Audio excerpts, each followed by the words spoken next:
कुठं माझं नशीब फुटलं होतं काय माहिती रे देवा. आजी बाबा माझ्या गळ्यात येऊन पडला. किती चांगली चांगली श्रीमंत लोकांची स्थळं मला येत होती आणि कुठे ही फाटक्या बोचाचं माझ्या गळ्यात येऊन पडलंय काय माहिती रे. नशिबाला पार माझ्या बट्टा लागला बट्टा. तुला सांगते गुड्डे कवा हौसानं 250 रुपयाची साडी सुद्धा घेऊन आला नाही घेऊ बाबा. आणि आता ताल करायला लागलाय नुसतंच मोठे घर पकाळ बसानं वारा जाई बसा बसा.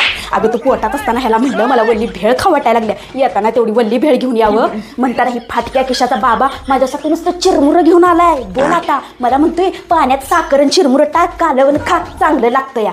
ह्याच्या संग मी संसार केला. अगं म्या म्हणून टिकली. दुसरी असती तर कवाच ह्याच्या बोच्यावर लागते घालून 420च्या स्पीडनं निघून गेली असती. नखरं करायला आले आता माझ्यासमोर भांडणं काढतो या. बघूनच किती कशी इस्त्रीचे कपडे ह्यानं घालून आरशासमोर उभारून ढिगभर पावडर थापायचे चालू आहे बघितलं का. असलं म्हातारपणी एवढं करून कोणाला दावायचं आहे आ. तरण्याचं झालं कोळसन म्हाताऱ्याला आले बाळसं. डोसक्यावरची केस जाऊन अर्धरान सपाट झालं परत चाल काय जाईना बाबाचा. हे गुड्डे तुझ्या बाला विचार जेवतोय का नाही जेवत. कुठं तर बाहेर गिळून आला असतील. जेवायचं नव्हतं तर बनवाय कशाला लावायचं मला हा.